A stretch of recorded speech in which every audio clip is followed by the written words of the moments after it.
உங்கள் அனைவருக்கும் என்னுடைய சிறந்தார்ந்த வணக்கத்தை தெரிவித்துக் கொள்கிறேன். எனக்கு முன்னாலே சென்னை உயர்நீதிமன்றத்துடைய மிக பெரும் புகழ் வாய்ந்த நீதியரசர் திரு ஆனந்த் வெங்கடேஷ் அவர்கள் இங்கே உரையாற்றினார். 2 நாட்களாக அவருடைய வேலைகளை எல்லாம் ஒதுக்கி வைத்துவிட்டு இங்கே வந்து உங்களுக்கு சட்டத்தினை பற்றி தனக்கு தெரிந்த விவரங்களை உங்களிடம் சொல்லி உங்களுக்கு தெரிந்த விவரங்களை அவர் எடுத்துக்கொண்டு செல்வதற்காக வந்து 2 நாட்கள் இங்கே தங்கியிருந்து உங்களோடு பணியாற்றியிருக்கிறார். ஒரே விஷயம், நான் இவ்வளோ நாளாக நடத்திக்கிட்டு இருந்தேன், எப்படின்னா பொய் சொல்ல மாட்டாங்க, கரெக்டாக தான் இருப்பாங்கன்னு. எதுக்கும் ஒரு விதி விலக்கு இருக்குல்ல, அது மாதிரி அவர் என்னை பற்றி பேசுகிற போது சில விஷயங்கள் சொன்னார். எனக்கு சந்தேகம் வச்சு எச்சா பொய் சொல்கிறாருன்னு. அவ்வளோ சிறந்த நீதியரசர். கம்பேர் பண்ணாதீங்க, நேற்றுக்கு இன்றைக்கும் கம்பேர் பண்ணாதீங்க தயவு செஞ்சு.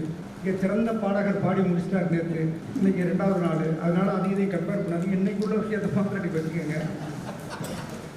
அடுத்தபடியாக இதில் இவ்வளோ தூரம் முயற்சி எடுத்து இவ்வளோ பேரை ஒன்றாக இணைத்து இப்படி ஒரு விழாவினை உங்களுக்காக ஏற்பாடு செய்த புத்தகர் ஐயா வெங்கட்ராமன் அவர்களுக்கு என்னுடைய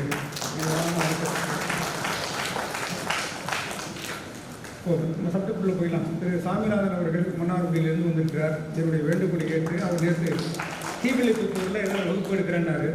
இப்படியே இங்கே வாங்க அப்படின்னு சொன்னால் அவர் இங்கேருந்து வந்திருக்கார். அவரையும் வருக என்று வரவேற்று இங்கே நீதிபதிகள் எல்லாம் இருக்கிறார்கள். அவர் அனைவருக்கும் என்னுடைய வணக்கத்தை தெரிவித்துக் கொள்கிறேன். இப்போ நேராக சப்ஜெக்ட் போயிடலாமா? எனக்கு சரி, இப்போ எவ்வளோ பேர் வந்து இந்த நம்ம பேச போகிற விஷயங்கள் வந்து இங்கிலீஷில் இருக்கலான்னு விரும்புகிறீங்க? கொஞ்சம் கை தூக்கி பார்ப்போம். பாக்கி பேர் எல்லாமே தமிழில் இருக்கணும்னு நினைக்கிறீங்க. என்ன காரணம்? யாராவது ஒருத்தர் சொல்லுங்கள், என்ன காரணம்? நம்மளுடைய தாய்மொழி, அதனால் அதில் பேசினா ஈஸியாக ரீச் ஆகும். இதுதானே அதான் ஐயாவும் அதான் சொன்னார். நான் சொல்கிறேன், தமிழ் நம்முடைய தாய்மொழி, அதில் மிக எளிமையாக நம்ம விஷயங்களை கற்றுக்கொள்ளலாம். ஒன்றும் சிரமமே இல்லை. இதோடு நீங்கள் நிறுத்திக்கிட்டீங்கன்னா இந்த ஊருக்குள்ளேயே இருக்க வேண்டியதான், இதை தாண்டி போக முடியாது. நான் சொல்கிறேன், இன்றைக்கி நான் வந்து சுப்ரீம் கோர்ட்டில் எல்லாம் முடிஞ்சோடனே ஒரு ப்ராக்டிஸ் பண்ணுறேன் அப்படின்னு சொன்னால், நான் இந்த தமிழில் மாத்திரம் வச்சுக்கிட்டு அங்கே போயிருந்தேன்னா என்ன பண்ண முடியும்? ஹிந்தி மாத்திரம் தெரிஞ்சாலே ஒன்றும் பண்ண முடியாது. Unless you have proficiency in English, you cannot do anything in the Supreme Court. If you want to come to the Supreme Court as a lawyer, if you want to elevate yourself from Tenkasi to Madurai, Madurai to Chennai, Chennai to Delhi, please show interest in learning English also. Right? அதுதான் நான் கேட்டோன்னே நிறைய பேர் வந்து சரி right முயற்சி பண்ணி பார்ப்போம், இன்னைக்கு அவர் இங்கிலீஷ்லேயே சொல்லட்டும் அப்படின்னு சொல்லி எதிர்பார்த்தேன். ஆனால் பெரும்பாலான பேர் இல்லை தமிழ்லேயே தான் பேசணும் அப்படிங்கிற மாதிரி எதிர்பார்க்குறீங்க. இதை கொஞ்சம் இந்த இதை மாற்றணும். நீங்கள் சொல்கிற விஷயம் உங்களுக்கு புரியுங்கிறது தான் சரிதான். ஏன் இதை நான் சொல்கிறேன்னா, all the laws, almost all central laws and are only in English and also in Hindi. Hindi we can't read, no doubt about it. But so far as English is concerned, the original text carries one meaning, translation will carry a different meaning. It will not have the same effect or impact. அதனால் you should know how to read the original enactment in English. அதை முதல்ல படிங்க. உடனே எதுக்கு எடுத்தாலும் உடனே Tamil translation புக்கை வாங்கி படிச்சிங்கன்னா அதில் ஒன்று இருக்கும், இதில் ஒன்று இருக்கும். அப்படி இம்பாக்ட் இருக்கவே இருக்காது. ஏன்னா ஒவ்வொரு வார்த்தையையும் போடுறதுக்கு முன்னாடி அவ்வளோ கஷ்டப்பட்டு அவ்வளோ டிஸ்கஷன் மைண்டில் போட்டு உடச்சு பண்ணி அந்த ஒரு சட்டத்தை கொண்டு வராங்க. அதை நீங்கள் மொழியாக்கம் பண்ணுற போது அது நிச்சயமாக அந்த டிஃப்ரென்ஸ் இருக்கும். அதனால் நீங்கள் வந்து எல்லாருமே என்னோடய first advice, first thing, read the original enactments in English. Central எனாக்ட்மெண்ட்னா இங்கிலீஷ் தான் படிக்கணும், கம்பல்சரி அதை வச்சுக்கணும். அப்போ தான் உங்களுக்கு அந்த சட்டத்தினுடைய நுணுக்கங்கள் புரியும். தமிழாக்கம் 30 கொஸ்டின்ஸ் 30 கிளான்ஸு இதெல்லாம் நாக்காடத்தில் சொல்கிறோம். இங்கே வந்து வேறு நான் சின்ன பிள்ளைங்களுக்காக சொல்கிறேன், இளைஞர்கள். அதனால் you should know to hear English, you should know to speak English, you should know to read English. இதை முதல்ல பற்ற வச்சுருக்கேன். இப்போ நம்ம சட்டத்துக்குள்ளே போவோம். இன்றைக்கி எனக்கு ஐயா கொடுத்துருக்கிற டாபிக் வந்து 2 சப்ஜெக்டு, 2 ஒரு நாளில் கவர் பண்ணுறது ரொம்ப கஷ்டம். ஃபஸ்ட்டு வந்து going to evidence act, the new BSA, அந்த சட்டத்துக்குள்ள அடிப்போம். கோர்ட்டில் நம்ம என்ன பண்ணுறோம்? whenever any dispute comes to court, we want to resolve it. How do we resolve? On the basis of the facts which are proved. நிரூபிக்கப்பட்ட உண்மையின் அடிப்படையில் தீர்ப்பு இல்லையா? We decide the cases. You argue the matter and the judges decide the matter based on proved fact, number one, mind of second, proved fact presupposes that it must be proved. Correct? Prove பண்ணாலும் அது proved fact ஆகும். How to prove? Prove பண்ணா நான் prove பண்ணிட்டேன், சும்மா சொல்லிட்டு போகிறேன். How to prove? If you are the plaintiff, you have got the onerous duty to prove your fact. If you are the accused, if you are the prosecutor, you have to prove a particular fact in the prosecution. Similarly, if you are a defense counsel, many a times you may have to disprove a fact. You may have to disprove a fact. At times you may have to say, no, this fact has not been proved at all, therefore I could be accused. This is the job of an advocate. To put it in a nutshell, what is the job? To prove the facts which are in the court, to disprove the facts which are in the court, or to tell the court that these facts have not been proved. இதுதான் நம்மளுடைய வக்கீல்களுடைய வேலை. அப்போ எப்படி prove பண்ணுறது, how to prove அப்படிங்கிற ஒன்று இருக்குது. சரி, அதுக்கு முன்னால் ப்ரூவ் பண்ணுறதுனா யார் ப்ரூவ் பண்ணுறது? Plaintiff has to prove, or defendant has to prove, or prosecution has to prove, or the accused has to prove. யார் ப்ரூவ் பண்ணுறது? Which we call as burden of proof. யார் வந்து இந்த ப்ரூஃப் வந்து செய்யணும், அது பர்டன், அவருடைய burden. That we call as burden of proof. இப்போ ஒரு கேஸ் கோர்ட்டுக்கு வருதுன்னா எந்த ஃபேக்டை ப்ரூவ் பண்ணணும் அப்படின்னு முதல்ல ஐடென்டிஃபை பண்ணணும் இல்லையா? இது ஏன் இந்த இதை டிஸ்பூட் பண்ணுறாங்க, இதை ப்ரூவ் பண்ணணும். சிவில் கேஸ்னு மட்டுங்கன்னா வி ஃப்ரேம் இஷ்யூஸ். என்ன இஷ்யூன்னா எப்படி? Some facts are stated in the plaint. சின்ன உதாரணத்தோட ஒரு ப்ரோனோட் ரைட் என்ன சொல்லுவார், இவர் வந்து 1 லட்ச ரூபா கடன் வாங்கினார், ஒரு ஃபேக்ட். எத்தனாம் தேதி வாங்கினார், ஒரு ஃபேக்ட். அதுக்காக அந்த ப்ராமிஸ் அமௌண்ட் எழுதி கொடுத்தார், அனதர் ஃபேக்ட். அது எழுதி கொடுக்குற போது இன்ன சாட்சிகள் இருந்தாங்க, அது ஒரு ஃபேக்ட். அதுக்கப்புறம் அவர் வந்து இந்த பணம் திருப்பி கொடுக்கல, அது ஒரு ஃபேக்ட். அதனால் எனக்கு தீர்ப்பு பண்ணுங்க. இதான் நம்ம கேட்குறோம் blind. Just see in serious how many facts are involve in, so many facts are involve in, so many facts. இப்போ ரிட்டர்ன் ஸ்டேட்மெண்ட் போகிறார் ஒருத்தர். அவர் என்ன சொல்லுவார்? There was no loan secured at all. நான் கடன் வாங்கவே இல்லை. So therefore the first fact becomes a disputed fact. Now கடன் 1 லட்ச ரூபா வாங்கினாரா வாங்கலையா அப்படிங்கிறது ஒரு டிஸ்பியூட்டட் ஃபேக்ட். செகண்ட், இன்னொரு இது இப்படி வச்சுக்குவோம். கடன் நான் வாங்கினதுலாம் உண்மை தான், நான் வாங்கின வெறும் 10,000 ரூபா தான் அப்படின்னு சொல்கிறார். அப்போ still there is a dispute. Securing loan is admitted, but the amount which was secured as loan is under dispute. இது ஒரு டிஸ்பியூட், ரைட்டா? ஐடென்டிஃபை பண்ணிட்டோம்.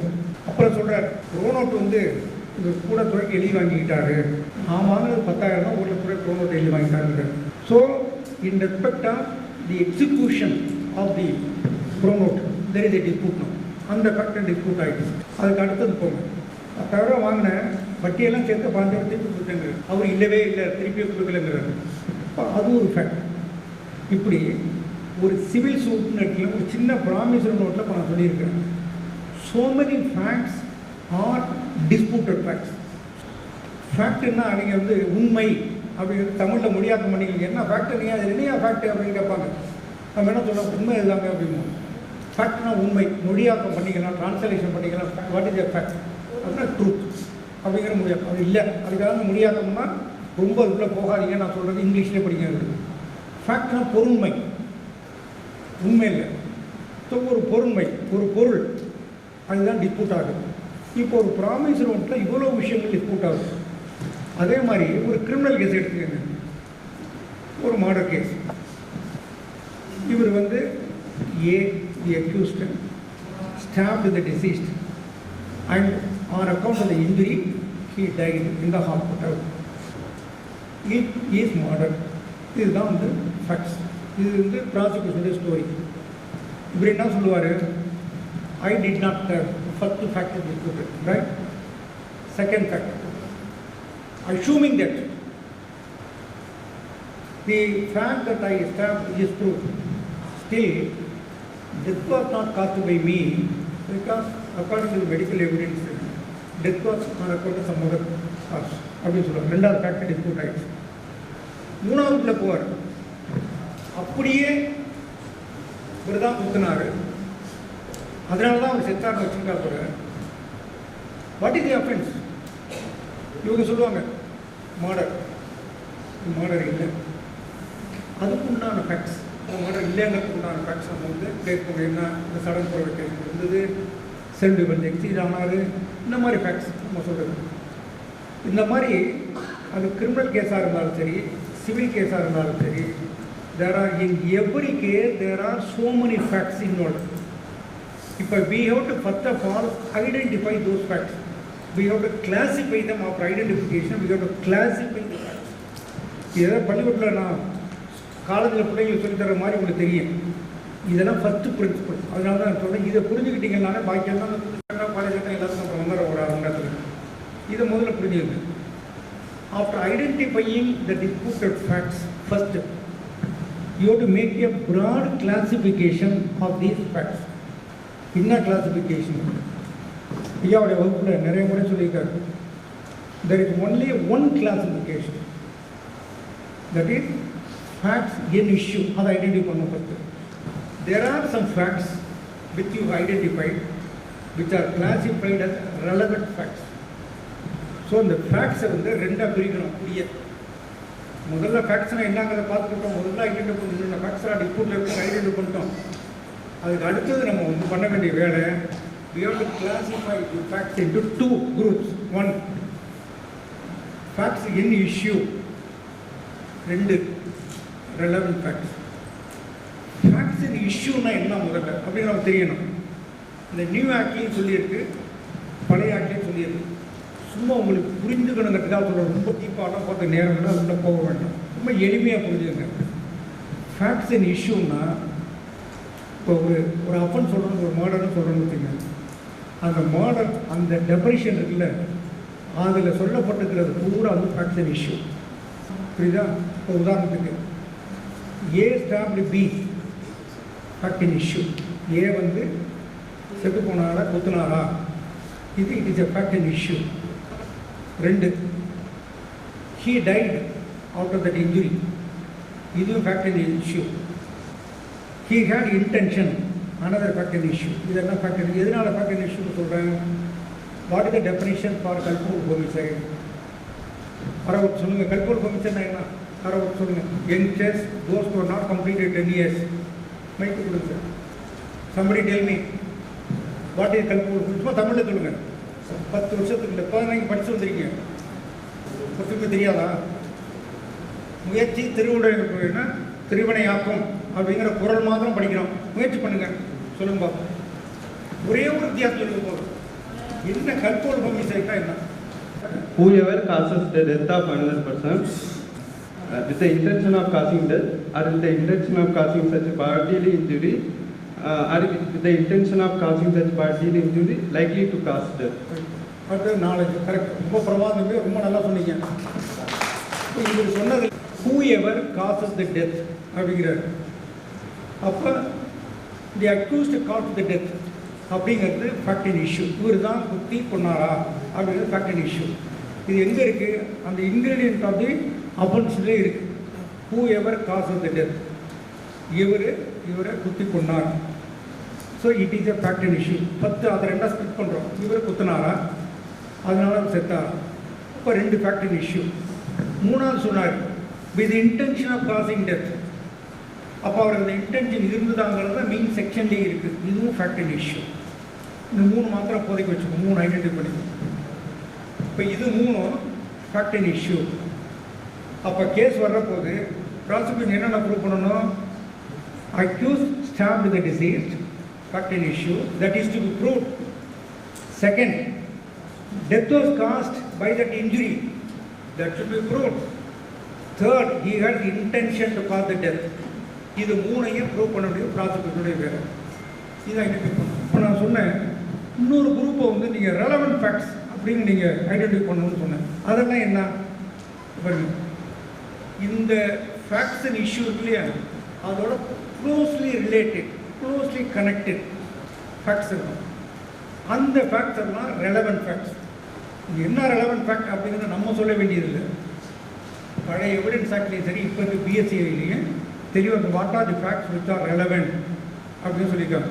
இப்போ உதாரணத்துக்கு சம்பவம் நடக்கிற போது அந்த டிசீஸ்ட் வந்து சத்தம் போடுறார், ஐயையோ ராமன் என்னை குத்திட்டு ஓடுறான், ராமன் என்னை குத்திட்டு ஓடுறான்னு சத்தம் போடுறாருன்னு வச்சுக்கோங்க.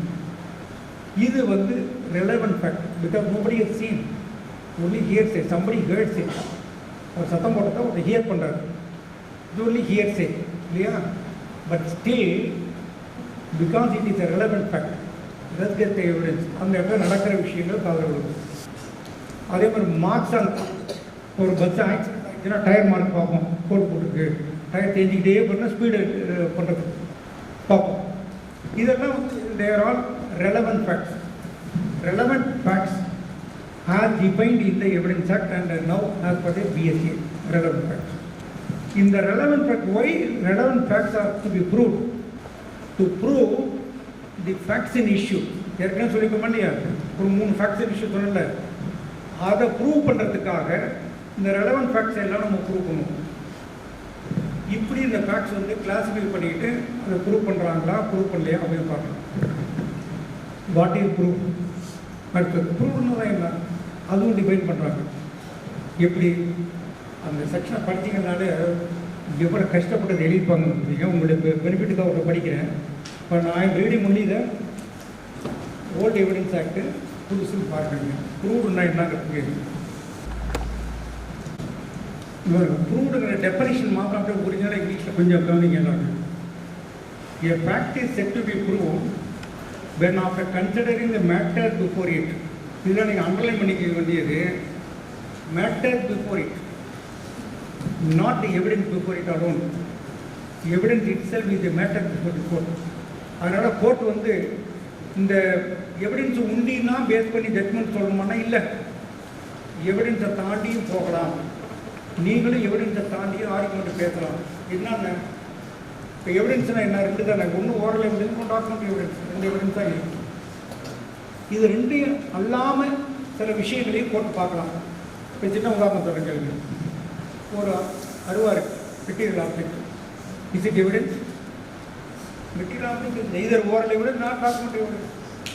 தென் what is it? It is a matter to court.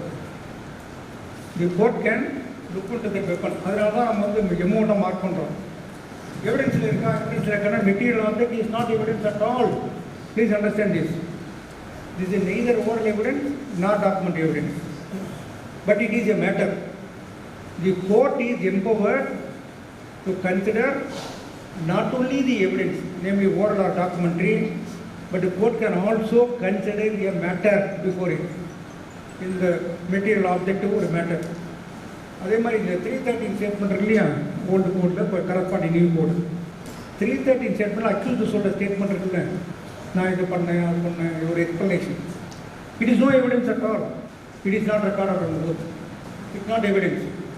Evidence means what is spoken in court on oath in chief examination, subject to cross examination, if possible, if need be to do re-examination ஆகும். அதுதான் evidence. Accused கிட்ட court கேட்குற கேள்வி இருக்குல்ல, 330 கேட்பாங்களா கடைசியாக என்ன சொல்கிறீங்க, ஆசா 1 சொல்கிறார் என்ன சொல்கிறீங்க, ஆசா 2 சொல்கிறார் என்ன சொல்கிறீங்கன்னு சொல்கிறாங்கல்ல, இட் இஸ் நோ எவிடன்ஸ் அவர் சொல்கிறதெல்லாம். But it is only an explanation. But still it is also to be considered by the court because it is a matter. சும்மா உதாரணத்துக்காக சொல்ல முடியாது. So under the Evidence Act, the court is required not only to consider the evidences, namely both oral and documentary, but also consider some other matters which are not evidence. And ரெண்டு example நான் சொல்லிட்டேன். Material object வந்து 313 statement வந்து. So இப்போ அந்த ப்ரூவ்டுங்கிற definition இருந்தீங்கன்னா, a fact is said to be proved when after considering the matters before it. கரெக்டாக இது பார்த்துங்க. அடுத்தது, the court either believes it to exist. இப்போ நான் கோர்ட்டில் சொல்கிறோம் இந்த சாட்சியம் நம்ப முடியாது, இந்த சாட்சியம் நம்பலாம் அப்படின்னு சொல்கிற மாதிரியா. இது எங்கே இருக்குது? இந்த செக்ஷன்லேயே இருக்குது, ப்ரூவ்டுங்கிற செக்ஷன்லேயே இருக்குது. என்ன சொல்லுது? when the court believes the existence of the fact. ஆமையா உண்மைதாயா அப்படின்னு கோர்ட்டு நம்பணும். Court should believe that this fact has been proved. அப்படின்னா அந்த ஃபேக்ட் ப்ரூவ் ஆயிடுச்சுன்னு அர்த்தம். புரியுதா? இப்போ 2 சாட்சியம் சொல்கிறாங்க, இந்த அக்யூஸ்டு தான் அகவாலால் வெட்டினார் அப்படின்னு சொல்கிறாங்க. இந்த ஒரு ஃபேக்ட் வெட்டினது உண்மையா பொய்யா? On considering the evidence, on considering other matter before the court, court believes ஆமையா நீங்கள் சொல்கிறாங்க கரெக்டு தான், இவர் தான் வெட்டினார். அப்படின்னா அந்த ஃபேக்ட் இஸ் ப்ரூவ். புரியுதா? சரி, அடுத்தது இதோட முடிஞ்சு போயிடல, இன்னும் ஒன்று இருக்கு பாருங்க, அதான் ரொம்ப important. Or considers its existence so probable that a prudent man ought, under the circumstances of the particular case, to act upon such a supposition that it exists. இது உங்களுக்கு புதுசாக வந்து கொஞ்சம் புரிஞ்சுக்கிற கஷ்டம், ஈஸியாக தெளிவாக சொல்கிறேன் கேள்வி. இப்போ ஒரு சின்ன உதாரணம் நான் சொல்கிற விஷயம், ஒரு வீட்டுக்குள்ள ஒரு ஹஸ்பண்ட் ஒய்ஃப் இருக்காங்க. இது பல தடவை சொல்லியிருக்கேன், திருப்பி இன்னொரு தடவை சொல்கிறேன், புரியலுக்கு தான் சொல்கிறேன். ஹஸ்பண்ட் ஒய்ஃப் இருக்காங்க, வீட்டுக்கு ஒரே கதவு தான், ஒரே டோர் ஸ்டெப், கரெக்டாக. உள்ள ஹஸ்பண்ட் ஒய்ஃப் தனியாக தான் இருக்கிறாங்க. இதெல்லாம் எவிடன்ஸ் 2 பேர் தான் இருந்தாங்க. கொஞ்ச நாள் கழிச்சு அந்த அம்மா வந்து உள்ளே ஐயோ ஐயோன்னு சத்தம் போடுறாங்க. பக்கத்து வீட்டுக்காரவங்க இங்கேருந்து ஓடுறாங்க. ஓடுற போது இந்த அக்யூஸ்ட் வந்து வேகமாக கதவை திறந்துக்கிட்டு வேகமாக போகிறாரு, வேகமாக போயிடுறாரு. இப்போ இதில் உள்ளே போய் இவங்கெல்லாம் உள்ளே போய் பார்க்குறாங்க. அந்த அம்மா காயங்களோட, கத்தி குத்து காயங்களோட கிடக்குறாங்க.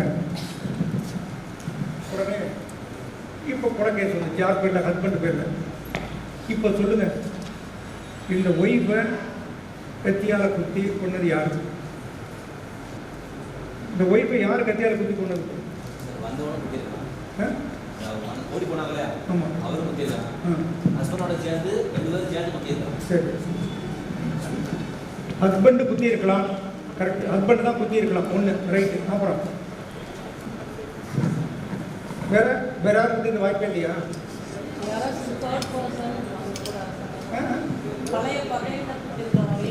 வேற யாரோ வந்து குத்திட்டு கூட போயிருக்கலாம், 2 குத்தி இருக்கலாம், வேற யாரும் பண்ணியிருக்கலாம். இப்போ இதில் எத்தனை ப்ராபபிலிட்டி இருக்கு?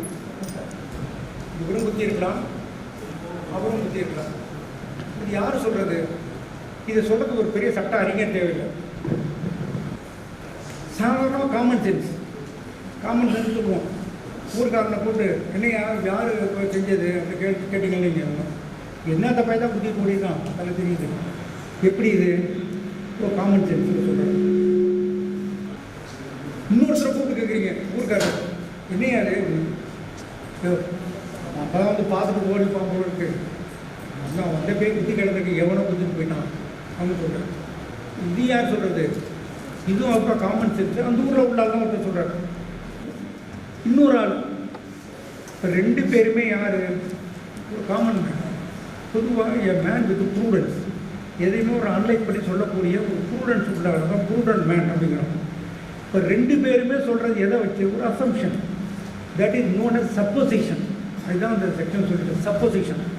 இப்போ there are 2 suppositions in this. ஒன்று இவர் குத்தி இருக்கலாம், இன்னொன்று இவர் இல்லை, வேறு யாரோ குத்தி இருக்கலாம். 2 supposition இருக்கு. But these 2 suppositions are that of 2 prudent men. These suppositions are now placed before the judge. What is the job of the judge? The judge should reduce himself to the position of a prudent man. ஒரு common man மாதிரி அவருக்கு சப்தத்தை approach பண்ணணும். இதாக இருக்குமா, அதாக இருக்குமா? ஒரு 2 சப்போசிஷன் இருக்கிறத முதல்ல ஐடென்டிஃபை பண்ணுவாங்க. After these 2 suppositions, it is the job of the judge, it is the duty of the judge to find that out of these 2 suppositions, which is the most probable supposition. இது 2ல எது வந்து மிக சாத்தியமான ஒன்று, உறுதியான ஒன்று, கிட்டத்தட்ட உறுதியான ஒன்று அப்படின்னு இந்த 2ல் பார்க்குற போது, இப்போ எது 2ல் எது சரியாக இருக்குது? ஹஸ்பண்டு தான் குத்தி இருக்காருங்கிறது தான் ரொம்ப ப்ராபபிள் இல்லையா? அதனால ஜட்ஜி என்ன பண்ணுவார்? ஹஸ்பண்டு தான் குத்தினார் அப்படின்னு முடிவு பண்ணிட்டு, இங்கே யாராவது பார்த்துருக்காங்களா? ஐ விட்னஸ் இருக்காருக்கு. ஹஸ்பண்டு குத்தினத்தை யாருமே பார்க்கல, அந்த ஒய்ஃபும் டைல் டிக்ளரேஷன் கூட சொல்லலை, அது செத்து போச்சு. இப்போ அவுட் ஆஃப் அசம்ஷன் இது இப்படிலாம் இருக்கணும் அப்படின்னு அஷ்யூம் பண்ணுறோம். அந்த அசம்ஷன் வந்து மியர் சர்மைஸு, ஒரு அசம்ஷன்னா அது எந்த மாதிரி பேஸ் இல்லாமல் இருக்கக்கூடாது. This assumption is supported by materials, நிறைய மெட்டீரியல்ஸ் இருக்குது. இதை பேஸ் பண்ணி நம்ம பண்ணுற இந்த அசம்ஷன் இருக்கு இல்லையா, அதுதான் தி ப்ராபபிள் சப்போசிஷன். இந்த செக்ஷனை இப்போ நீங்கள் நல்ல நோட்டாக படிக்கிறப்ப உங்களுக்கு புரியும் பாருங்க. இப்போ ஜட்ஜி என்ன சொல்லுவார், இதுதான் ரொம்ப ப்ராபபிள், அதனால நான் இதை ஏற்கிறேன் அப்படின்னு எழுதுவார். 2 சப்போசிஷன். ஆனால் ஜட்ஜி வந்து he should consider all the suppositions which are probable. இவர் செஞ்சிருக்கலாமா, முன்முறைத்தான விளக்கம் பண்ணியிருக்கலாமா, இப்படியெல்லாம் வந்து பல சப்போசிஷன்ஸை முதல்ல ஐடென்டிஃபை பண்ணி தட் இஸ் யுவர் ஜாப். வக்கீல் வேலை என்ன, இப்படி இல்லைங்க அது அப்படி தாங்க இருந்திருக்கும், அது இந்த மாதிரி இருந்திருக்குங்க, இந்த மாதிரி இருந்திருக்கும் அப்படின்னு சொல்லி it is your job to place before the judge all the suppositions which can be inferred from all the materials available on record. அதை பேஸ் பண்ணி கடைசியாக அந்த ஜட்ஜி வந்து ஒன்று ஒன்றா எக்ஸ்க்ளூட் பண்ணுவார். இந்த சப்போசிஷன் ஏற்க முடியாது, இந்த சப்போசிஷன் ஏற்க முடியாது, அவங்க கடைசியாக ஒன்றே ஒன்று வருவார். அதை ஏற்க முடியாதுன்னு சொல்லிட்டாருன்னு வச்சுக்க விடுதலை தான். அதை ஏற்றுட்டார்னா அதுக்கு அவ்வளோ தீர்ப்பு இருக்கும். இப்போ நான் செக்ஷனை படிக்கிறேன், உங்களுக்கு புரியும் பாருங்கள். இந்த ப்ரூவ்டுங்கிற இந்த டெஃபனிஷனை ஒன்று அப்படியே மாற்றாமல் இந்த நியூ ஆக்டில் செக்ஷன் 2ல் அப்படியே ரீஅரேஞ்ச் பண்ணி போட்டுருக்காங்க. அதனால நான் போட்டு படிக்கிறேன். A fact is said to be proved. 10 பார்த்து படிச்சுட்டான்.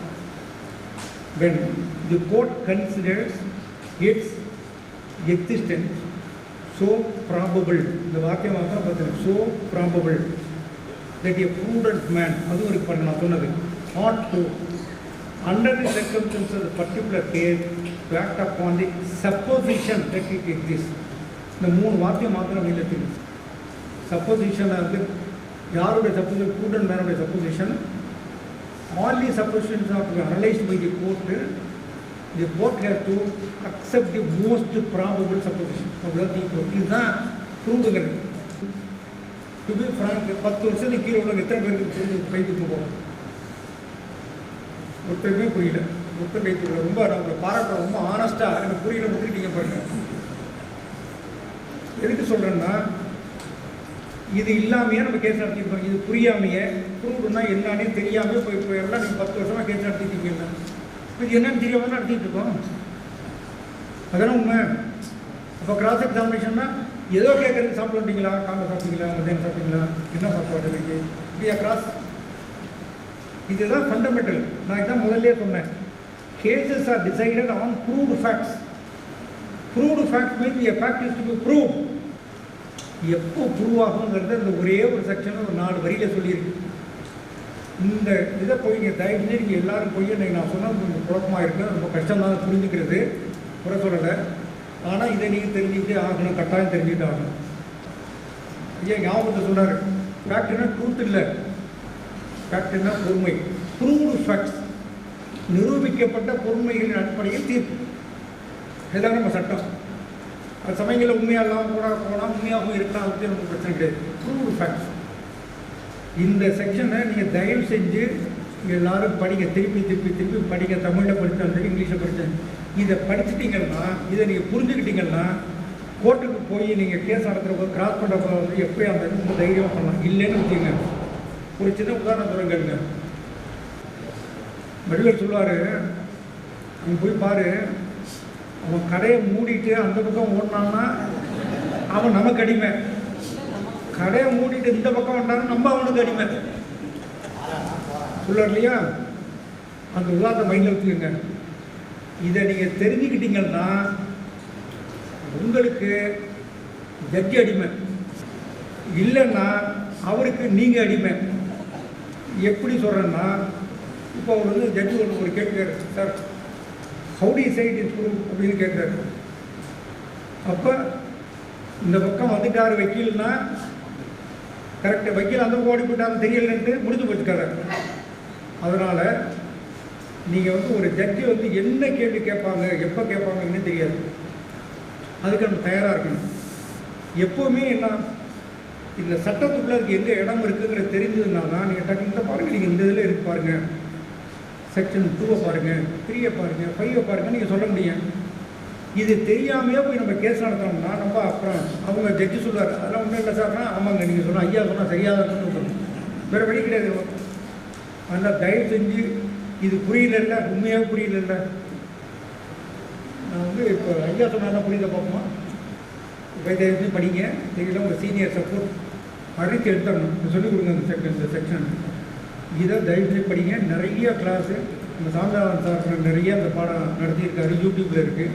ஐயா நிறையா இது நடத்தியிருக்கிறாங்க. இன்னும் நிறைய பேர் ராம்குமார்னு ஒரு ஜட்ஜி விட்டு கேரளா ஜட்ஜி யூடியூப்பில் நிறைய சொல்லிகிட்டே இருக்காரு. ப்ரூவ்னா என்ன, அதுன்னா என்ன, எப்படின்னு எல்லாம் சொல்லிகிட்டே இருக்காரு. இடையில நானும் கொஞ்சம் பேசியிருப்பேன். இது எல்லாம் தயவு செஞ்சு கேளுங்க. கேட்டிங்கன்னா இது உங்களுக்கு புரியும். சரி, இது வந்துடும். கோர்ட்டில் வந்து இப்போ கிரிமினல் கேஸில் வரக்கூடிய இந்த எவிடன்ஸ் ஆக்டிவிட்டியை தெரிஞ்சு வரும். கான்ட்ரடிக்ஷன் அப்படின்னு சொல்ல முடியாது. எப்போ ஒரு சாட்சி ஒருத்தர் சொல்கிறாரு, இன்றைக்கி வந்து சொல்கிறார் A1 A2 2 பேர் வந்தாங்க, A2 பிடிச்சிக்கிட்டார், A1 வெட்டினார் அப்படின்னு சொல்கிறார். இன்றைக்கி சாட்சி ஏற்கனவே போலீஸில் ஸ்டேட்மெண்ட் சொன்ன போது 2 பேர் வந்தாங்க, A1 பிடிச்சிக்கிட்டார், A2 வெட்டினார் அப்படின்னு சொல்கிறார். இது கான்ட்ரடிக்ஷன் இல்லையா? இப்போ நம்ம என்ன பண்ணணும்? ஜட்ஜிக்கிட்ட இந்த பாருங்கள் இந்த மாதிரி சொல்லியிருக்காரு, இந்த பாருங்கள் அந்த ரூல் 61 ஸ்டேட்மெண்ட்டை பாருங்கள், அது வேறு மாதிரி சொல்லியிருக்காரு, ரெண்டு கான்ட்ரடிக்ஷன் இருக்குது அப்படின்னு சொன்னால் ஜட்ஜி ஒத்துப்பாருங்க. சொல்லுங்கள், அப்புறம் எப்படி தான் அந்த கான்ட்ரடிக்ஷனை ஜட்ஜியோட பார்வை கொண்டு வருது? சொல்லுங்கள், யாராவது சொல்லுங்கள், மைக் எடுத்துங்க, அம்மா எக்ஸ்பிளைன் பண்ணுங்கள். ஒரு ஐஓ மூலமாக கிராஸ் பண்ணி அதை எவிடன்ஸ் 161 ஸ்டேட்மெண்ட்டில் அந்த விட்னஸ் இப்படி சொல்லியிருக்காரு, எவிடன்ஸ் ஆகணும். ஐஓட்ட கேட்கணும், ஐஓட்ட கேட்டு எவிடன்ஸ். வெரி குட், அது ஒரு வியூ. கரெக்ட். வேறு செக்ஷன் 155(3)ல இந்த கான்ட்ரடிக்ஷன் எவிடன்ஸ் வந்து அன்வர்த்தி அப்படின்னு சொல்கிறாங்க. அது வந்து ஜட்ஜி வந்து அன்வர்த்தி அப்படின்னு சொல்லி எடுத்துக்கலாம். கான்ட்ரடிக்ஷன் எவிடன்ஸ் பொறுத்த வரைக்கும் இது ஒரு வேறு யாரா வாக்காளர் வந்துருக்குன்னு சொல்கிறீங்களா? சொல்லுங்கள். எந்த விட்னஸ் மாற்றி சொன்னாரோ அந்த விட்னஸ்ட்டை அந்த 161 ஸ்டேட்மெண்ட் அந்த அவர் மாற்றி சொல்கிற ஃபேக்டை காட்டி விளக்க கேட்கணும். அது ஓகே ஆச்சுன்னா போஸ்ட் பண்ணுறது நமக்கு எவிடன்ஸாக பர் எவிடன்ஸ் டெஃபினிஷனில் வரும். ஸோ அது இப்போ 3 வியூ சொல்லியிருக்காங்க. இப்போ சார் சொன்னது தான் கரெக்டு, என்னுடைய வியூ அதுதான் சொல்கிறவங்க கைத்துக்கும் பார்ப்போம். சார் சொல்கிற வியூ தான் என்னுடைய வியூ. இல்லை சார் சொன்னாங்க 145 ஸ்டேட்மெண்ட் மேக்கர் கிட்ட கொடுத்து கரெக்ட் தம்பி, வாழ்க தம்பி. அப்போ அவர் சொன்ன வியூ என்னுடைய வியூ அதுதான் அப்படின்னு சொல்கிறவங்க கைத்துக்கும் பார்ப்போம். சரி, ஒரு 10 பேர் வச்சுக்கலாம். அவர் சார் சொன்னாங்க ஐஓட்ட வந்து நேரடியாக கேட்பேன் அப்படின்னு சொன்னாங்க. அந்த வியூ கரெக்ட் அப்படிங்கிறவங்க எத்தனை பேர் கைத்துக்கும்? இது ஒரு 10 பேர். இந்த 2 வியூவே கிடையாது அப்படிங்கிற கைத்துக்கும் ஒருத்தருமே இல்லை. அப்போ பாக்கி பேர்லாம் என்னதான் சொல்றீங்க? சொல்றீங்க 10 பேர் இவர் சொல்றதுதான் கரெக்டுங்கிறீங்க, ஒரு 10 பேர் அவரு சொல்றதுதான் கரெக்டுங்கிறீங்க. இது 2மே சரியில்லை, வேற இருக்கு அப்படின்னா சொல்லுங்க. எல்லாம் அமைதியா இருக்கீங்க. அப்போ பாக்கி பேருக்குலாம் என்ன ஒன்றும் புரியவே இல்லைன்னு அர்த்தமா? சொல்லுங்க நீங்க. ஆனால் பல வருஷங்களாக கேஸ் நடத்திட்டு இருக்கோம், பல வருஷங்களாக கேஸ் நடத்துகிறோம். இந்த கான்ட்ரடிக்ஷன் ஜட்ஜு சொல்கிறாரு, நம்மளும் சொல்கிறோம். அது எப்படி பண்ணுறது அப்படிங்கிறது வந்து இன்னமும் ஒரு ஐடியா வரல இல்லையா? இப்போ ஆனஸ்ட்டாக சொல்லுங்கள், இதை பற்றி எனக்கு ஒரு ஐடியாவும் இல்லைங்கிறவங்க கைத்துக்கணும். கரெக்ட். அப்போ இதை பற்றி நான் உங்களுக்கு நீங்கள் சொல்லியே ஆகணும். ரொம்ப கரெக்ட். இதுதான் ஆனஸ்டி. நான் சொல்கிறேன், ஜட்ஜாக இருக்கட்டும் வக்கீலாக இருக்கட்டும், தெரியலை அப்படிங்கிறது ஃபேக்ட் தானே. It's a fact. கரெக்ட் தானே? That it's is a fact. நமக்கு தெரியலேங்கிறத வக்கீலுடைய நல்ல குணாதிசயம், நல்ல குவாலிட்டியெல்லாம் தெரியல. ஆமாம் தெரியலேங்கிறத ஒத்துக்கிறது வந்து ஃபஸ்ட்டு ஹானஸ்டி. அதோட எனக்கு தெரியலேன்னு சும்மா போனீங்கன்னா சோம்பேறித்தனம். தெரியலன்னு மண்டை உடைய ஆரம்பிச்சிடணும். ஏன் நம்மளுக்கு தெரியல, ஏன் தெரியலன்னு அடுத்து அதுக்கு கற்றுக்கிட்டு எத்தனை நாள், 1 நாள் 2 நாள் 3 நாள் அதை கற்றுக்கிட்டிங்கன்னா அப்போ தான் வக்கீல் ஃபீல்டில் சக்ஸஸ் ஆக முடியும். தெரியலங்கிறத முதல்ல ஒத்துக்குங்க.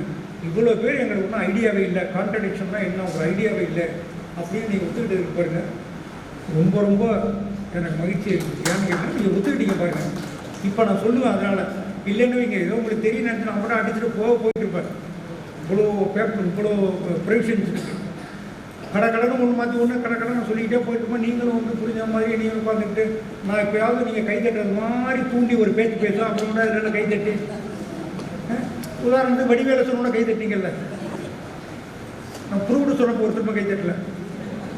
ஓகே, அதனால் இப்போ நான் சொல்கிறேன் உங்களுக்கு கான்ட்ரடிக்ஷன்னா என்னன்னு போல புரிஞ்சுங்க, எல்லாரும் ரொம்ப புரிஞ்சுக்கிற விஷயம். சாதாரண வந்து ஒரு கிராம பஞ்சாயத்துக்கு போகும், மரத்தடியில் பஞ்சாயத்துக்கு உட்காந்துட்டார்.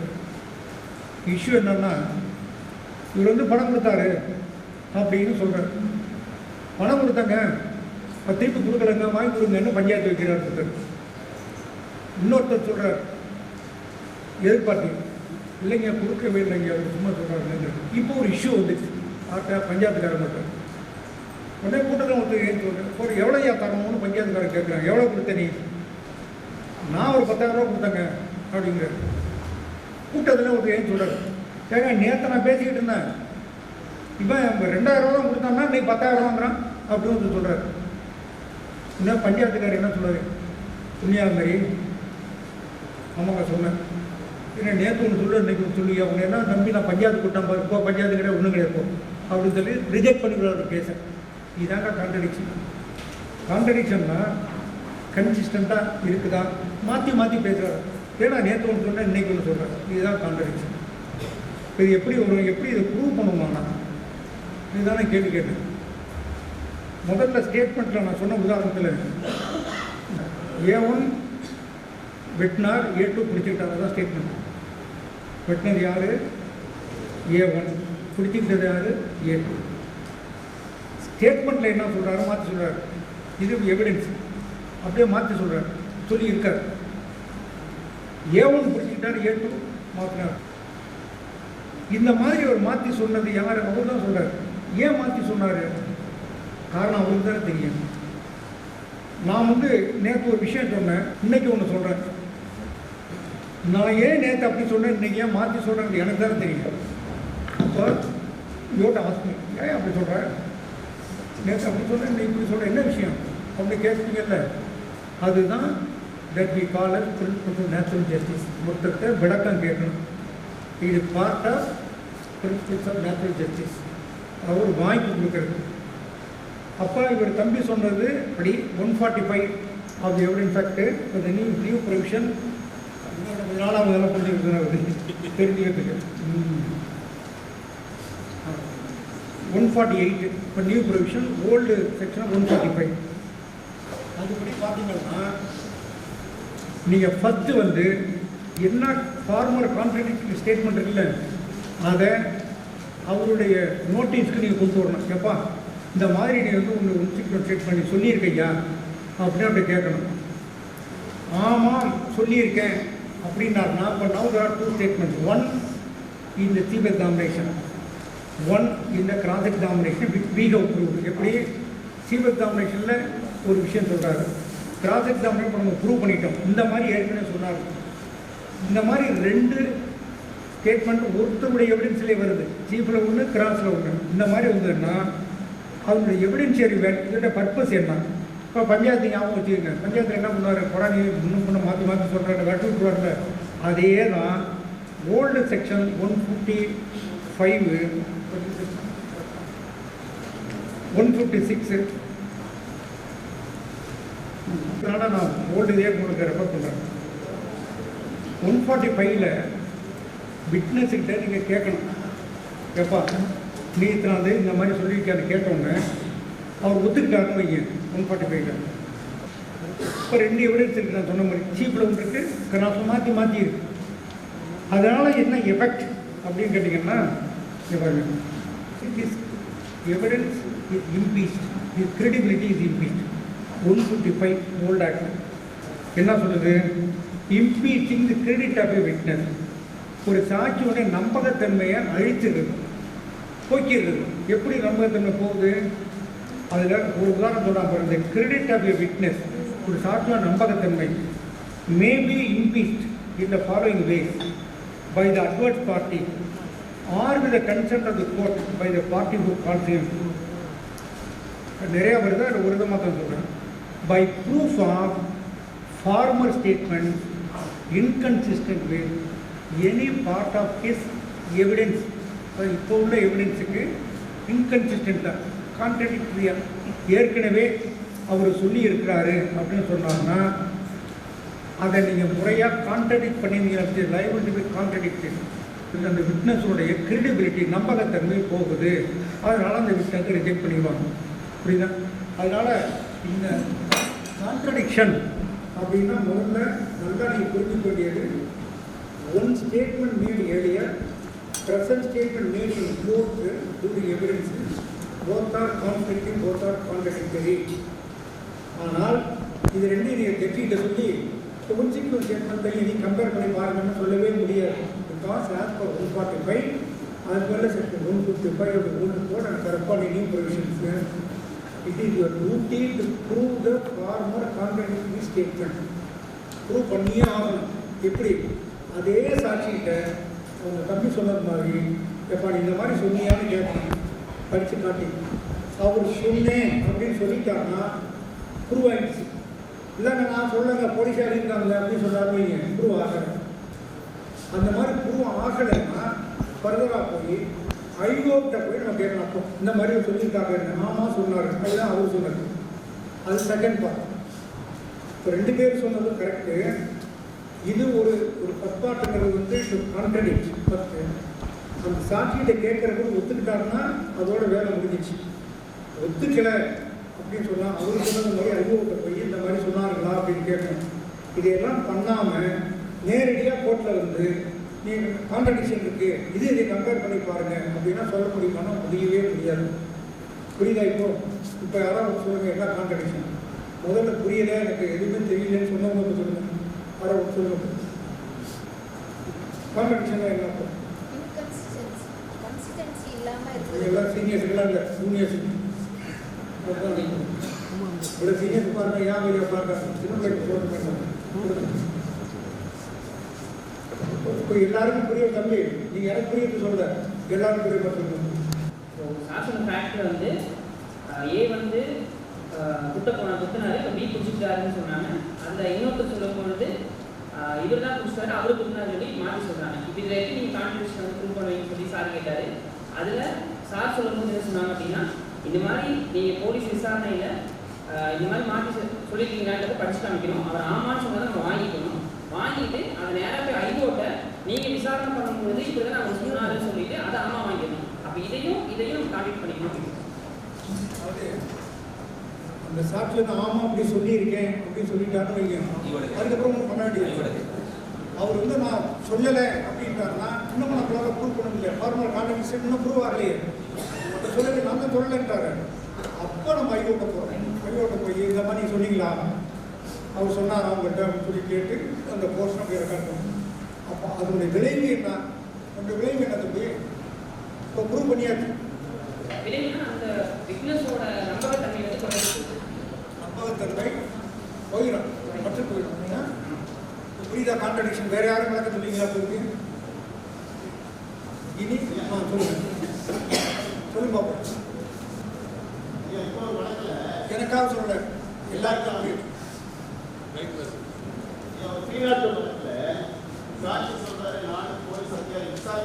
சொன்னேன். ஆனா அவர் 161 எழுதினாரா எழுதலையான்னு எனக்கு தெரியாது அப்படிங்கிறாங்க. இம்ப்ரூவ்மெண்ட்ஸ் வந்து கான்ட்ரடிக்ஷனோட வந்துட்டு சொல்லிட்டு கிராஸ் நாங்கள் கேட்கும்போது நான் சொன்னேன் ஹைகோர்ட்டை, ஆனால் விசாரணை அதை பதிவு செஞ்சாரா இல்லையான்னு எனக்கு தெரியாது. அப்போ அது ப்ரூவ் ஆகலைன்னு அர்த்தம். அப்போ நீங்கள் எங்கே போகணும்? ஹைகோர்ட்டை போய் இது மாதிரி சொன்னாரோன்னா அங்கே கேட்கணும். அந்த ஃபேக்டை நீங்கள் ப்ரூவ் பண்ணுறதுன்னு விடக்கூடாது. நீங்கள் ப்ரூவ் பண்ணி ஆகணும். கான்ட்ரடிக்டரி ஸ்டேட்மெண்ட் முன்னாடி சொன்னதை நீங்கள் ப்ரூவ் பண்ணி ஆகணுக்காக சொன்னார் அப்படின்னு எப்படி ப்ரூவ் பண்ணி ரெக்கார்டில் ஒன்றுமே இல்லையா? சாட்சியில் எதுவும் இருக்கா? நான் சொல்லலான்ட்டார். அப்போ சொன்னார் அப்படிங்கிறத ப்ரூவ் பண்ண எப்படி? ஐஓட்ட போய் கேட்கணும். ஐஓ சொல்லுவார் ஆமாம் அப்படின்னு சொன்ன வாசகம் தான் அப்படின்னு சொல்லுவார். அப்போ அது ப்ரூவ் ஆகும். அப்போ ஒரே டெபோசிஷனில் ஒருத்தருடைய சாட்சியிலேயே 2 வகையான விஷயங்கள் இருக்குது. அப்போ 2 கான்ட்ரடிக்டரி, ஒரே மாதிரி இல்லை, 2 வெவ்வேறு மாதிரியாக இருக்குது. அப்போ அந்த எவிடன்ஸ் அந்த கிரெடிபிலிட்டி போயிடுச்சு.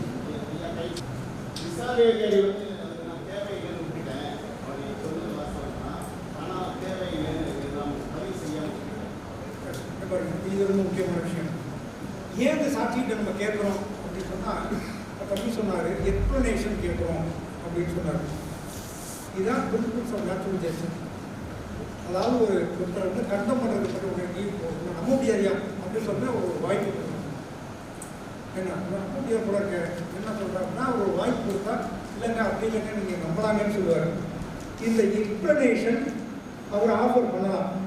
நம்ம ஆனால் என்ன பண்ண தெரியுமா, வக்கீல் என்ன பண்ணணும்னா கேள்வி கேட்குறேன், இந்த மாதிரி சொன்னியா அப்படின்னு கேட்குறேன். ஆமாம் நான் சொன்னேன், அதுக்கு மேலே பேசக்கூடாது. அவங்க ரைட் இருக்கு, ஏன் அப்படி சொன்னேன் அப்படிங்கிறது எக்ஸ்பிளைன் பண்ணுறது ரைட் இல்லை. அதுதான் பர்பஸே அதை ஒன்பாட்டு போயிடல, நம்ம தடுக்க முடியாது. அந்த எக்ஸ்பிளனேஷன் சொல்லலை, நீங்கள் சொன்னதில்லை, ஒரு எக்ஸ்பிளனேஷன் சொல்கிறார்.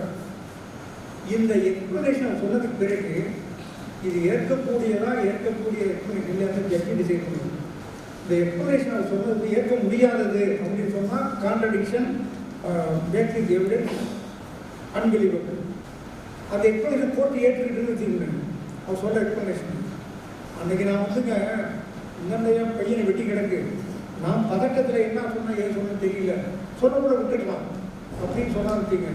இதை போட்டு ஜட்ஜி வந்து ஏற்றுக்கிட்டாருன்னு வைங்க, இந்த எக்ஸ்பிளனேஷன் ஏற்றுக்கொள்ளக்கூடிய ஒரு எக்ஸ்பிளனேஷன் தான் இருக்கும். பையனை வெட்டுப்பட்டி எல்லாம் ஒரே கட்டம் தானே கிடக்கையில் நான் 6 முறை உட்காந்து இந்த மாதிரி மைக்கெல்லாம் வச்சு யோசனை பண்ணி எங்கே நீங்கள் சொல்லுங்கன்னா அது வேறு விஷயம். இந்த மாதிரி சூழ்நிலையில் நாங்கள் விட்டுப்பட்டு கிடக்கையில் ஒரே பரபரப்பு அப்படி இருக்கையில் ஒரு நிமிஷங்களை விட்டு போக தானே செய்யுங்க. அதை அந்த சாட்சி சொல்கிறார். அந்த எக்ஸ்பிளனேஷனை ஜட்ஜி ஒத்துக்கிட்டாருன்னா இந்த கான்ட்ரடிக்ஷன் லூசஸ் இட்ஸ் வேல்யூ போயிடுச்சு. நீ வேறு வகையில் பார்க்க வேண்டியதான் அந்த சாட்சியை இது முடிஞ்சு போச்சு. இது அதனால 3 things. 1, you have to prove the contradiction. What is the contradiction you have to identify? Secondly, you have to prove the contradiction. For the statement you have to prove. Third, while contradicting, you have to afford opportunity to the witness to explain the contradiction. These are the basic principles. 145 and 155 of the evidence principle. புரியுதா? இப்போ ஓரளவுக்கு புரிஞ்சுக்கணும்னு நினைக்கிறேன். இப்போ புரிஞ்சுட்டே எனக்குன்னு கை கொண்டு போகணும்.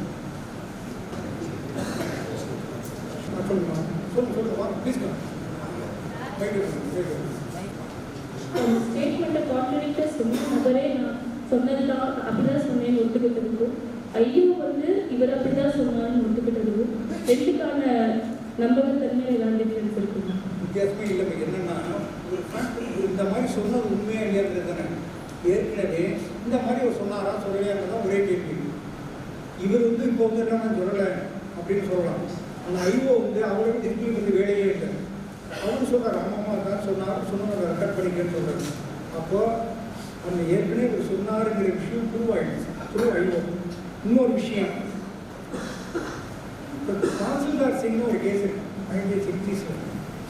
அதை எல்லாரும் வந்து அவசியம் படிங்க. அதில் கான்ட்ரடிக்ஷன் தான் என்ன அப்படின்னு சொன்ன விஷயங்கள் பூராவுமே அந்த கேஸில் டீல் பண்ணிக்கலாம். தாசில்தார் சிங் தாசில்தார் ஞாபகம் சும்மா உள்ளே போய் படிங்க, கூகுளில் போய் தாசில்தார் சிங் வர்சஸ் ஸ்டேட்மெண்ட் கூட வந்துடும், போட்டு பாருங்க. அதில் தாசில்தார் சிங் படிங்க, அதில் எல்லாமே இருக்கும். கான்ட்ரடிக்ஷனாக இருந்தால் இப்போ நான் சொல்கிற விஷயங்கள் பூராமே இருக்கும், ஆனால் இங்கிலீஷில் இருக்கும் அப்படின்னு பார்த்துருக்கேன்.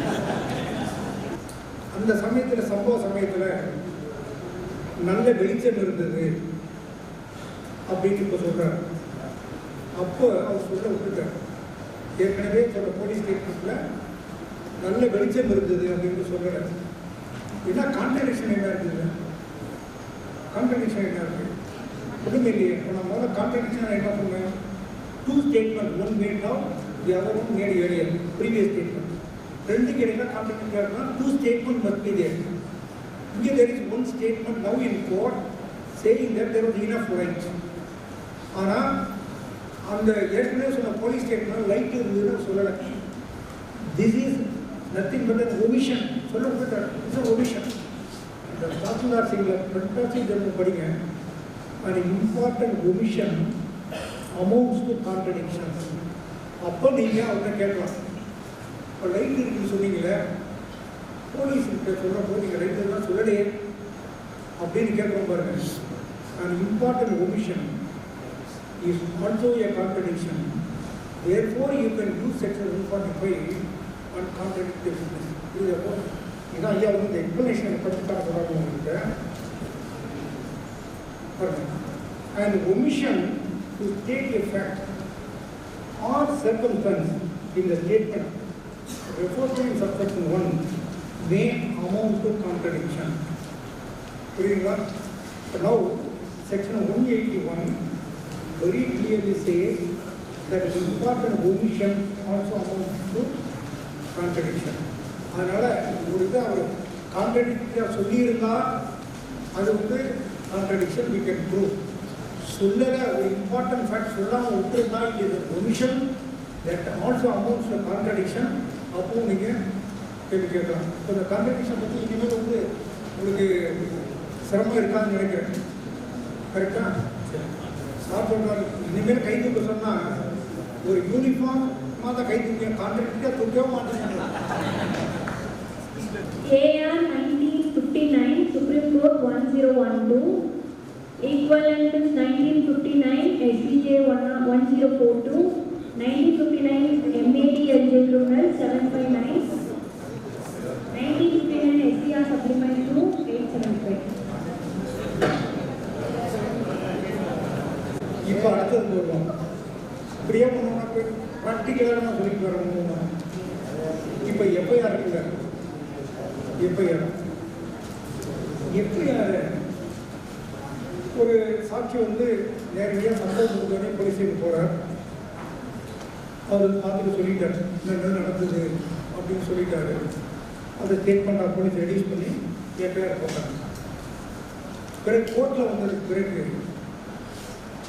அதே சாட்சி நான் எனக்கு எதுவுமே சம்பவத்துக்கு ஒன்றுமே தெரியாது, நான் பார்க்கவும் இல்லை அப்படின்னு சொல்கிறேன். முதல்ல எஃப்ஐஆர் என்ன சொல்கிறாரு, நான் பார்த்தேன் இன்னும் நடந்ததுன்னு சொல்கிறாரு.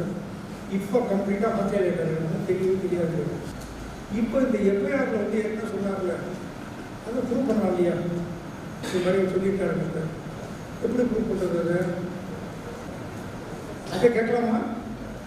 இந்த மாதிரி ஏற்கனவே போலீஸ் நீங்கள் சொல்லியிருக்கீங்கன்னு கேட்கலாமா? கேட்க முடியாது. யார் கேட்பார்? ப்ராசிக்யூட்டர் கேட்பார். பர்மிஷன் வாங்கிட்டு அவர் கேட்பார். கேட்டதுக்கு பிறகு இப்போ கோர்ட்டில் வந்து அந்த எஃப்ஐஆர் அவர் டிஸ்கவுண்ட் பண்ண எஃப்ஐஆர் வந்து ஐநூறு சொல்லுவார். இல்லை அவர் சொன்னால் தான் நான் எழுதியிருக்கேன் அப்படின்னு சொல்லி அதுவும் ப்ரூவ் ஆகிடுச்சு. இப்போது அந்த எஃப்ஐஆர் இருக்குல்ல, அதை பேஸ் பண்ணி கன்விஷன் பண்ணாமல் பண்ண முடியாது. பண்ணலாங்க என்ன இருக்குதான் காம்படிஷன் ப்ரூவ் ஆகிடுச்சு. கைதுக்கும் பார்ப்போம். இந்த எஃப்ஐஆர் ஒன்று தான், வேறு எந்த எவிடன்ஸும் கிடையாது. எஃப்ஐஆர் ஒரே ஐவிட்னஸ் அவர் ஹாஸ்டல் ஆகிட்டாரு. ஆனால் எஃப்ஐஆரில் அவர் சொல்லியிருக்காரு, அவரும் ஒத்துக்கிறார். ஆமாங்க நான் எஃப்ஐஆர் அப்படி தான் சொன்னேன் அப்படின்னு சொல்கிறார். அதை பேஸ் பண்ணி அவரை கன்விக்ட் பண்ணிக்க முடியுமா? முடியாது. பண்ணலாங்கிறத கேட்டுருக்கீங்க. சரி, பண்ண முடியாதுங்கிறவங்க இப்போ பாக்கி பேருக்குலாம் வந்து ஜட்மெண்ட் ரிசர்வ் யோசிச்சு சொல்லாதீங்களா? பண்ண முடியாதுங்கிறது தான் சரி. என்ன கணக்கு இதே தானே, அதே பிரின்சிபல் அப்படியே அப்ளை பண்ணாங்க.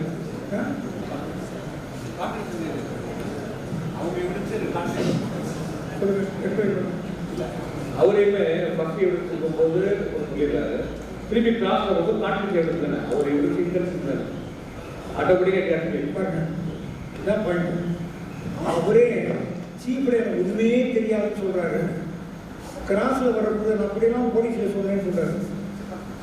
இது பர்பன்பிள். Therefore, his evidence in a cross examination where he admits that he made such a statement is contradictory. Therefore, his evidence becomes impeached. Credibility is lost. இது ஒரு பிரின்சிபல். இன்னொரு விஷயம் வந்து what is now said in court alone is evidence. What was said elsewhere before the police or anybody else is no evidence at all. What was said elsewhere is no evidence. இப்போ இவர் என்ன சொன்னார், நான் ஏற்கனவே போலீஸில் அப்படி சொன்னேங்கிறார். அப்படி எதுக்காக சொன்னாரோ அது யாருக்கு தெரியும்? It is no evidence. Therefore, an FIR can be used for two purposes. One for contradiction purposes, the other one is corroboration. இப்போ corroboration என்ன சொல்லுங்க? அதாவது கோர்ட்டில் சொல்லிங்க இல்லையா, வீடு உன்னோட எவிடன்ஸ் பண்ணால் corroboration இல்லைங்க அப்படின்னு சொல்லிங்க.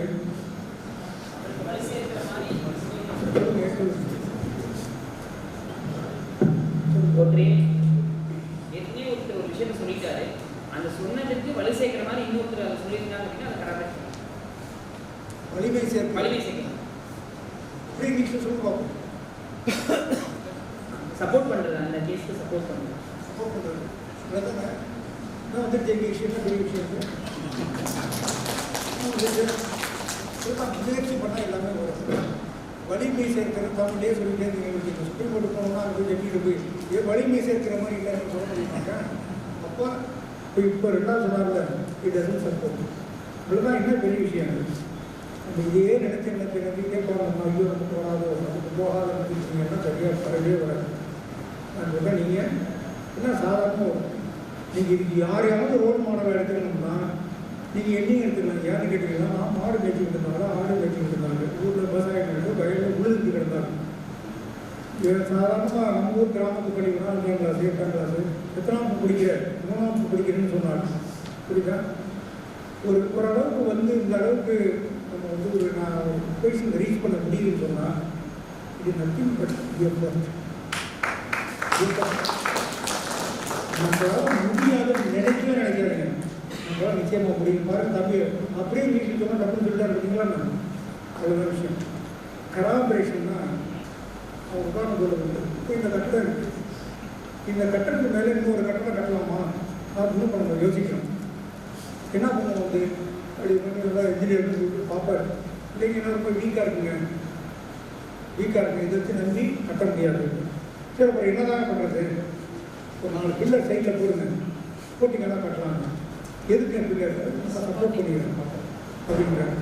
அது மாதிரி எவிடன்ஸ் இவ்வளோதான் இருக்குது. பிடபிள்யூ ஒரு எவிடன்ஸாக இருக்குது. இது வந்து ஜட்ஜி வந்து கொஞ்சம் ஷேக்கியாக கொஞ்சம் சந்தேகம் அப்படி நம்பலாமா நம்பக்கூடாதா என்ன இருக்கு அப்படிங்கிற மாதிரி நினைக்கிறாருல. அந்த மாதிரி சமயத்தில் அது சப்போர்ட் பண்ணுறது அவர் சொன்ன வலு சேர்க்கறதுக்காக we can look for some other evidence which will corroborate. அதான் கராபரேஷன். கராபரேஷன் இஸ் நத்திங் பட் சப்போர்ட். அதனால் இப்போ இந்த பில்டிங்கே நல்லா ஸ்ட்ராங்காக இருந்துன்னு வச்சுக்கோங்க, எதுக்கு சப்போர்ட் இருக்குது? தேவையே இல்லை. எப்போ சப்போர்ட் தேவைப்படும்? வீக்காக இருக்கிற போது. அதனால தான் சொல்கிறது, சப்போர்ட் ஒரே ஒரு சாட்சி இருக்காது, ஒரே ஒரு ஐவிட்னஸ் இருக்காது. Weather to believe him or not, whether can be convicted solely based on his evidence அப்படிங்கிற ஒரு கொஸ்டின் என்ன பண்ணுவோம்? there is no corroboration. Corroboration, looking for corroboration is nothing but rule of prudence, ஒரு common sense. இதை நம்பி நம்ம என்ன பண்ணுறது, வேறு ஒன்றுமே இல்லையே அப்படின்னு நினைக்கணும்ல, அதுதான் கராபரேஷன். அது எப்போ வரும்? ஒரு common sense, rule of prudence. It is not rule of law. Rule of லான்னா இது வந்து இது இருந்தால் தான் நீங்கள் பண்ண முடியுங்கன்னா ரூல் ஆஃப் லா. இது rule of prudence, common sense. நம்பி என்னத்தை பண்ணுறது அப்படின்னு ஜட்ஜை நினைக்க வைக்கணும். நம்பி என்ன பண்ண முடியாது, ஒன்றுமே இல்லை, இது மாத்திரம் நம்பி நம்ம எப்படி பண்ணணும்னு ஜட்ஜி மைண்டில் அவருடைய ப்ரூடன்ஸ்ன்னு நினைக்கணும். அந்த மாதிரி இருக்கிற கேஸ்களில் தான் கராபரேஷன் required.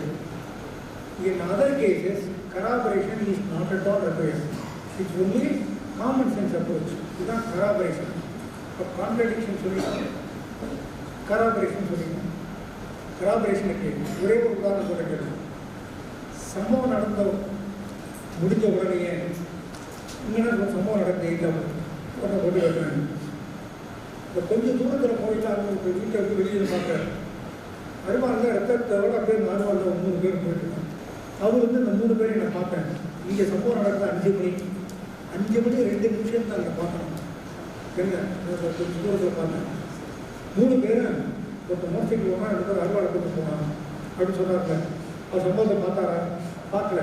சம்பவத்தை பார்த்து ஒரே ஒரு ஆள் தான். 2 பேர் வராங்க நண்பர்கள். ஒருத்தர் விட்டு போட்டாங்க, ஒருத்தர் வந்து சம்பவத்தை பார்க்குறாங்க. அப்போ இவருடைய எவிடன்ஸை நம்பர் தான் இல்லையா? கராபரேஷன் எங்கேருந்து வருது? எனக்கு ஒரு பில்லுன்னு சொல்கிறாரு பாருங்க, நான் பார்த்தேன் 3 பேர் எப்படிதான் போனாங்க. இட் கராபரேட்ஸ் பண்ணி அவருடைய ஸ்டேட்மெண்ட்லேருந்து இந்த அறுவாளை ரெக்கார்ட் பண்ணுறாங்க. அதில் பிளட் இருக்குது, ஹியூமன் பிளட் இருக்குது. அந்த ஹியூமன் பிளட் வந்து டிசீஸோட பிளட்டுன்னு உருவாகுது, டிஎன்ஏ. அப்போது that also corroborates the evidence of the only witness. So the only witness gets corroboration from independent sources. One is that, the other one is this blood stained weapon. இன்னொன்று ஏற்கனவே 2 பேருக்கு குரோதங்க, கடினமான குரோதங்க 2 பேருக்கு. அவங்க வெச்சனா பார்த்தாலும் சொல்லிட்டு இருந்தாங்க அப்படின்னு சொல்ல பாருங்க. The motive that gives another corroboration. Like that, when there is a single witness, whether he could be believed or not, without corroboration, வரப்போது the judge may use his prudence looking for corroboration. அப்போ பார்க்குற போது இந்த corroboration கிடைக்குது. இது support பண்ணுது, weapon support பண்ணுது, motive support பண்ணுது. Therefore, the evidence of this single witness is reliable. It can be believed. அப்படின்னு முடிவு வராது. இது சயின்டிஃபிக்காக பண்ணணும். ஒன்று corroboration என்ன அப்படிங்கிறதுலாம் வந்து corroboration means any evidence related to the சொன்னாங்க இல்லையா, ஃபேக்டரி இஷ்யூனா அந்த இன்க்ரீடியன்ட் உள்ளது. whether A have to be, whether it was on account of that, whether he had intention, இதெல்லாம் ஃபேக்டரி இஷ்யூ. இதெல்லாம் ரெலவெண்ட் ஃபேக்டர். எதுக்கு? இந்த ஃபேக்டை ப்ரூவ் பண்ணுறதுக்கு. நான் அதை பார்த்தேன், வேறு 3 பேர் போனான், இவங்க 3 பேர் நின்று சம்பவத்துக்கு முன்னாடி 3 பேர் அந்த இடத்துல நின்றுட்டு பேசிக்கிட்டு இருந்தாங்க, அதை பார்த்தேன் அப்படிங்கிறது. இந்த மோட்டிவ் இந்த மாதிரி வரலாம் இல்லையா, எக்ஸ்ட்ரா சைடில் வருது. இது எல்லாமே relevant facts. The evidence is related to relevant facts. The evidence related to relevant facts will support the case relating to facts and issue. இதுதான் கராபரேஷன். அப்படி கராபரேஷன் உண்மையாக கராபரேஷன் தான். எதுக்கு கராபரேஷன் அப்படின்னு கேட்டாலும் வச்சுங்க, சூட்டு கேள்வி நமக்கு தெரியணும் கராபரேஷன் தேவையா இல்லையா. இதுக்கு ஒரே ஒரு ஜட்மெண்ட் மாத்திரம் படிச்சு வைங்க. 1957 வடிவேலு தேவர், ஏங்க 1957 வடிவேலு தேவர்னு ஒரு கேஸ் இந்த ஊர்லேயே போன கேஸ் தான் கேட்குது. அதில் விட்னஸை வந்து 3 வகையாக பிரிப்பாங்க. A witness is fully believable, a witness who is partly believable, a witness who is unbelievable. 3 பிரிச்சுவாங்க. இதை நல்லா புரிஞ்சு வச்சுக்கோங்க. If a witness is unbelievable, பிரச்சனையே கிடையாது, ரிஜெக்ட் பண்ணுறோம். If a witness is only believable, no corroboration is required, that by itself is sufficient. இந்த 2 category இருப்பாங்க. partly believable, partly unbelievable. இப்படின்னு வந்ததுன்னா தான் ஃபியூச்சர் லுக் ஃபார் corroboration. இப்போவே டிஃபிகல்ட். அதுக்கு தான் corroboration தேவை. AR 1957 page 614, 1957 SCR page 991. AR 1957 Supreme Court page 614. இந்த ஜட்மெண்ட் வந்து அவசியம் படிக்கணும். இந்த மாதிரி சில ஜட்மெண்ட்ஸ் வந்து ரொம்ப இதுதான் ஃபவுண்டேஷன். இதெல்லாம் படித்து வச்சுக்கணும். முக்கியமான ஜட்மெண்ட்ஸ் இதெல்லாம் படிச்சிட்டிங்கன்னா ட்ரையல் ஈஸியாக இருக்கும். இதை படிச்சிங்க. அதனால் இப்போ witnesses can be classified into 3 categories. Witnesses who can be fully believed, witnesses who cannot be believed at all, a witness who can be partly believed and partly unbelievable. இந்த மாதிரி வரும்போது if a witness is totally unbelievable, reject it simply. Don't look for anything else. Reject. If the witness is fully believable, முழுமையாக நம்புறீங்க அப்படிங்கிற சாத்தியம் இருந்ததுன்னா there need not be any other evidence to corroborate. That by itself is sufficient. If a witness is partly believable, கொஞ்சம் பாதி நம்பலாம்னா அப்படின்னு வரப்போனா இது evidence required corroboration. இதான் டெஸ்ட். இப்போ corroboration என்ன பண்ணிட்டீங்க, கான்ட்ரடிக்ஷன் என்ன பண்ணிட்டீங்க, கரெக்டாக புரியுதுன்னு எடுத்துக்கலாமா? கராபரேஷன்னா கான்ட்ராக்ட் எப்படி ப்ரூவ் பண்ணுறது, கராபரேஷன்னா அது எப்படி ப்ரூவ் பண்ணுறது எல்லாம் புரியுது பண்ணுறேன். இப்போ அடுத்த டாபிக் நிறைய விஷயங்கள் இருக்குது. இப்போ இந்த அளவுக்கு உங்களுக்கு கொடுக்குறேன். ஏதாவது ஒன்று இதில் எனக்கு பெருத்த சந்தேகம் இருக்குன்னு யாராவது சொல்லுங்க, அதை எடுக்கணும். இது இந்த 2 டாபிக் முடிஞ்சிச்சு. வேறு டாபிக் நீங்கள் உங்களுடைய சாய்ஸ் ஒரு டாபிக் போகும். நீங்கள் எல்லாரும் மனசுக்குள்ள வச்சுக்கணும். எனக்கு இது புரியல, இதை மட்டும் கொஞ்சம் வேறு டெய்லி நான் கோர்ட்டில் கஷ்டப்படுறேன் அப்படிங்கிறது.